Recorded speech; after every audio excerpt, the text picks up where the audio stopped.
Brazil.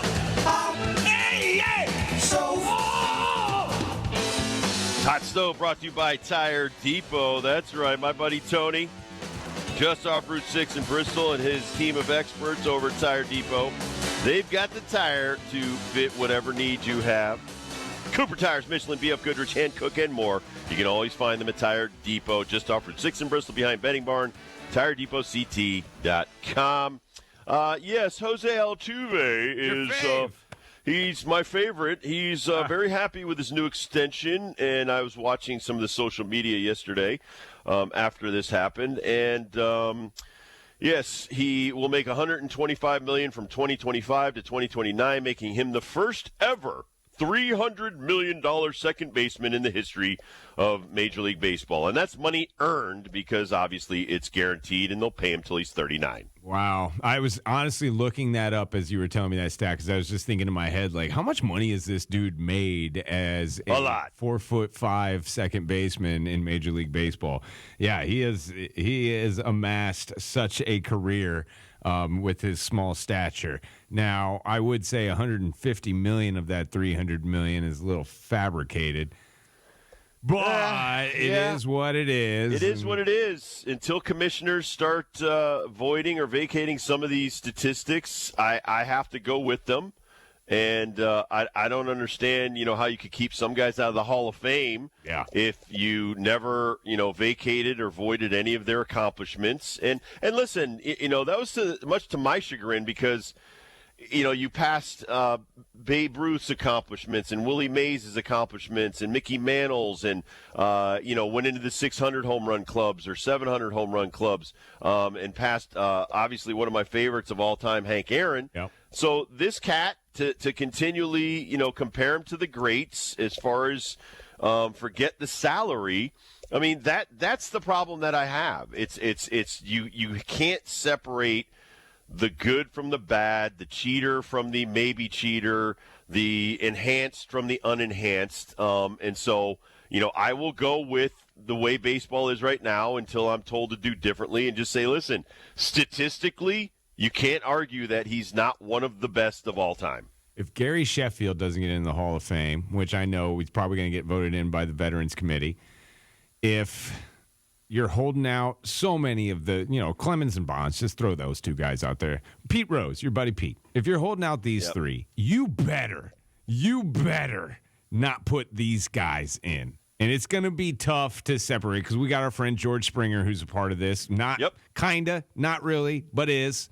So, and even in that vein, man, it's kind of a guilty by association thing. I wonder how it's going to go when these guys retire, wait their years, get on the ballot, and how the writers are going to take this situation with these Houston Astros. Because you're right, they're getting paid, they're making their money.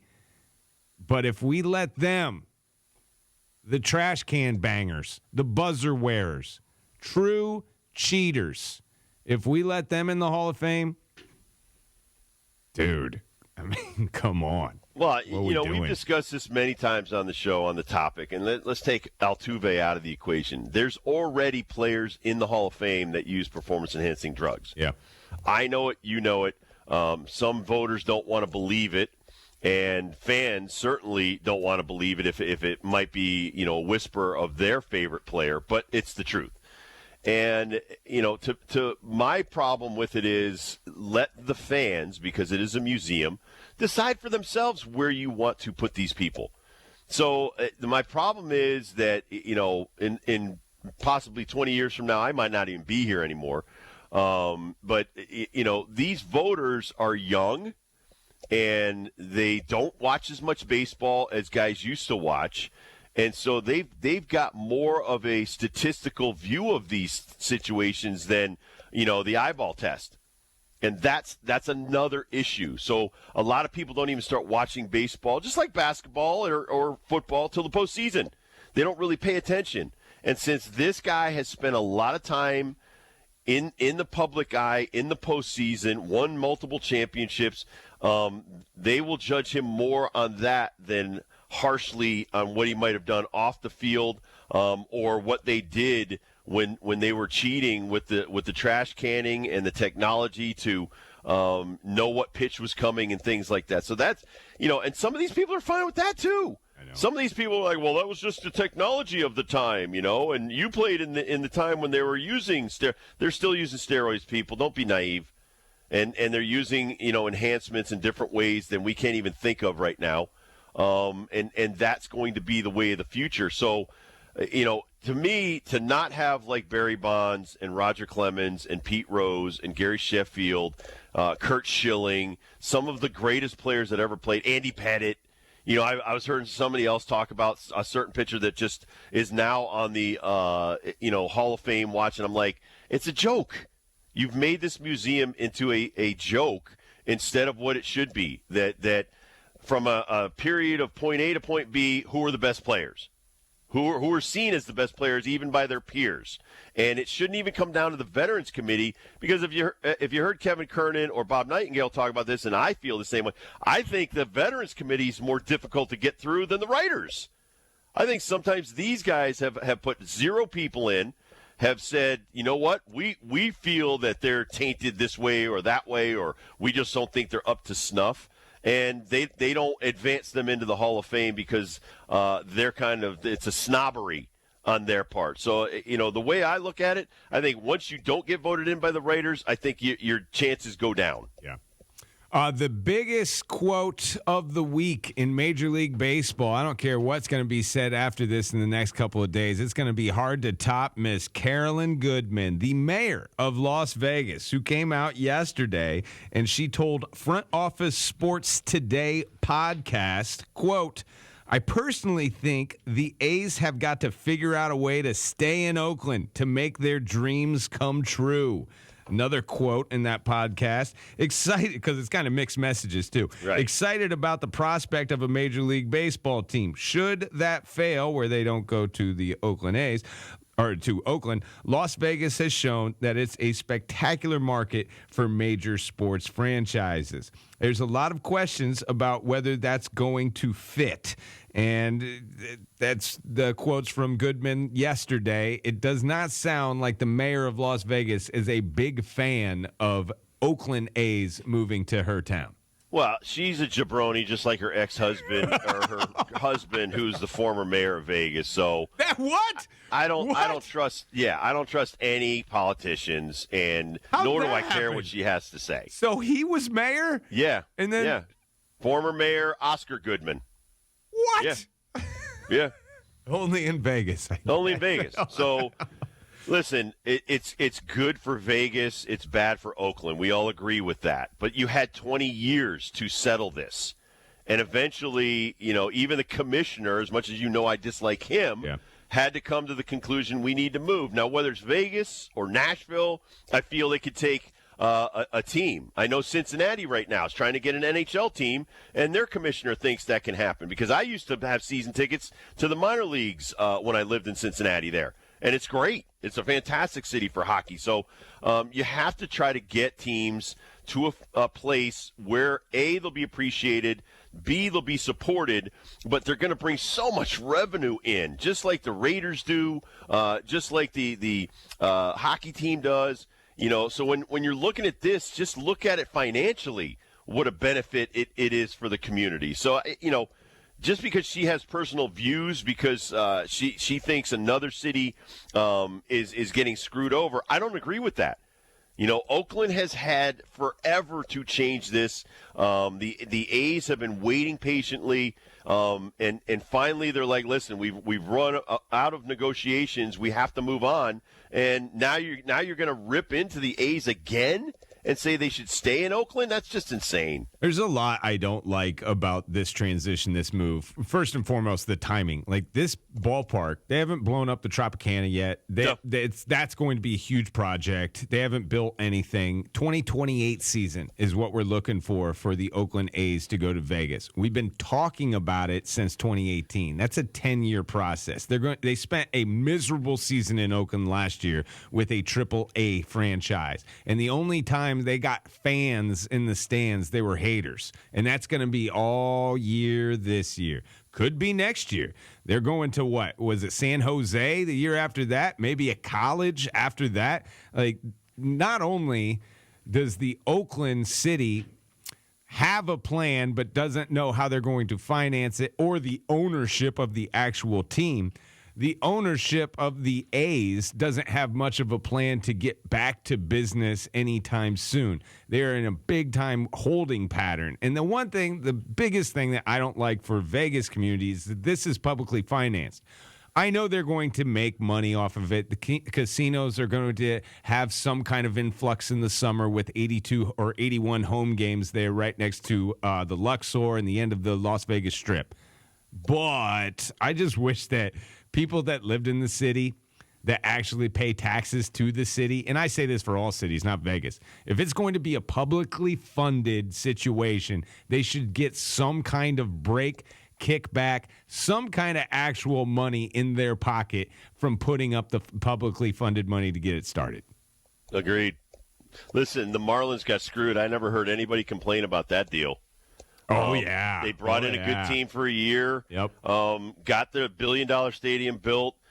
Team got sold. Peace out. So he's already out. Yep. Then you put in crappy Marlins teams for a couple of years, traded Stanton to the Yankees. I mean, that was total garbage for baseball. So, but now the Marlins are making a comeback. They're actually, their scouting and development is excellent. They competed really well last year, got to the playoffs. I mean, things are looking up there. The A's haven't spent money. I just brought this up the other day, that you're comparing contracts now to how little Bobby Witt Jr. and his contract to how little the A's have spent in the last 4 years. Yeah. It's embarrassing. And the reason they were doing that was to kind of force the hand either of the city or the surrounding cities in California of the Oakland area, either put up or we're moving. And, the fans were revolting last year. Some days they were coming to games, other days they weren't. I mean, it's just it's anti-MLB. It's anti the highest level of play. You don't see this in the NFL. You don't see it in the NBA. MLB seems to be the only one where you see this kind of public negotiations and embarrassing, put it on the player. The players can't choose sometimes who drafts them and how they get to the major leagues. Right. They want a city to support them and come to the games. Tampa Bay, all the great teams they've had, they don't get the support they deserve. So it's hard to feel sorry for Oakland when I see a lot of other cities, including my own Cincinnati, of not supporting the team, and I mean the ownership on that side. The city's still amazing how they go to games, but you have to give a happy medium where the team spends money to put a great product on the field, and then the fans get great entertainment for those 81 home games. Here's something else that I only see in MLB, and you taught me so much about this particular word. I didn't really even know what this word meant or what the hell we were talking about my whole entire youth until I met you, and you explained it to me. The word being arbitration. Yep. We had 5 players, some pretty big names too on this list, that actually won their arbitration. Now, explain to the listeners what that word is, and then also explain to the listeners how you've done to me for the last 7 years of how hard it is to win these arbitration battles with your teams. All right, so in the middle of January, there's roughly 100 players that have played either 2+ years or over 3 years, and now can go to a mediation hearing or an arbitrator to decide whether or not they should get the high number or the low number. The team usually comes in at a low number. The player wants a higher number. Let's just say it's $2 million versus $1 million or $1.5 million. Right. Sometimes they decide a total out of that 100.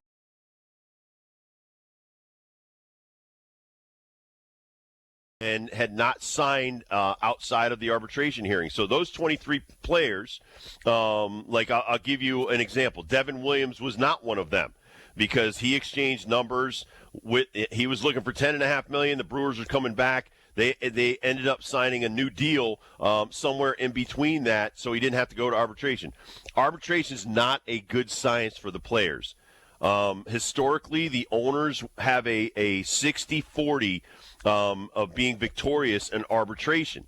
So you really don't want to go there. The worst part about arbitration as well is you sit there and the team trashes you for as long as the hearing goes on and says all the negative things that you you did the year before, and the player, whether or not you win or lose, has to walk out of that room and then head to spring training. That's not productive. No, it's very counterproductive. So you never really want to go to arbitration, but after playing a certain amount of time, you have the right now to ask for higher wages, basically, and to be compensated appropriately. And sometimes you get those numbers, sometimes you don't. Either way, you're going to get a huge bump in pay, but you really don't want to have to listen to somebody trash you and then shake hands with you like nothing ever happened. That's basically, in a nutshell, what arbitration is. So Austin Hayes from the Baltimore Orioles, he ended up winning his.